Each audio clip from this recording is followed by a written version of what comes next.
অভিমান ভেঙে একবার নয়, বারবার হাজারবার ফেরা যায় যদি আপনার অনুপস্থিতি তাকেও পোড়ায় যতটা আপনি তার অভাবে পড়েছেন। মানুষ রাগ অভিমান সব কিছুই করে। কেন করে? জি, যদি মানুষের মনে তার প্রতি ভালোবাসা একটু অবুঝ থাকে তখনই। যারা বুঝের মানুষ তারা কখনোই রাগ কিংবা অভিমান করতে চায় না, কারণ তারা জানে রাগ এবং অভিমান কখনোই সুফল বয়ে আনে না। আর যারা নাকি একটু স্বচ্ছ নয়, যারা নিজেকে কন্ট্রোল করতে পারে না, নিজেকে সে সবসময় অহমিকার মধ্যে রাখে, তারাই কিন্তু সবসময় রাগ অভিমানটা করে। আর অবশেষে দেখা যায় এই রাগ অভিমানের ফলেই যে কোনো ভালোবাসার বিচ্ছেদ ঘটে। তাই ভালোবাসতে হলে অবশ্যই আপনাকে চিন্তা করতে হবে, আপনার মাথায় এটা থাকতে হবে যে রাগ অভিমান যাই করি না কেন সেটা যেন ক্ষণিক সময়ের জন্য হয়, কিছু সময়ের জন্য হয়, সেটা যেন সব সময়ের জন্য না থাকে।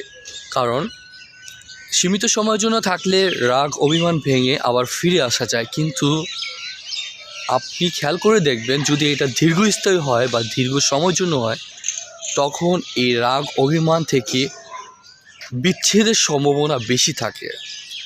আর বিচ্ছেদ জিনিসটাই কিন্তু কেউ মেনে নিতে চায় না। এটা দুই পক্ষের জন্য খারাপ। যে পক্ষ বিচ্ছেদ করছে তার জন্য খারাপ, আর যে পক্ষ বিচ্ছেদ করছে না তার জন্যও খারাপ। এখন যারা নাকি বিচ্ছেদের সীমাবদ্ধতা থাকে, বিচ্ছেদের মধ্যে থাকে, তারা কিন্তু কোনো সময় সুখী হতে পারে না। খেয়াল করে দেখবেন যেসব পরিবারে বিচ্ছেদ হয়েছে, হয়তোবা তাদের ফ্যামিলির মা কষ্ট পাচ্ছে, তাদের ফ্যামিলির বাবা কষ্ট পাচ্ছে, তাদের ফ্যামিলির আত্মীয় স্বজন বা ভাই বন্ধু যারা আছে তারা কষ্ট পাচ্ছে, এমনকি যার সাথে বিচ্ছেদ হয়েছে সে কষ্ট পাচ্ছে, বা যার সাথে বিচ্ছেদ হওয়ার কথা রয়েছে সেও কষ্ট পাচ্ছে। তো এই জিনিসটা কিন্তু অবশ্যই সুখের না, বিচ্ছেদ জিনিসটা অবশ্যই অনেক কষ্টের। তাই অভিমান রাগ যাই কিছু করেন না কেন সেটা অবশ্যই একটা সীমাবদ্ধর মধ্যে রেখে করবেন, যাতে করে আপনি খুব সহজেই এই অভিমান রাগটা ভেঙে ফেলতে পারেন।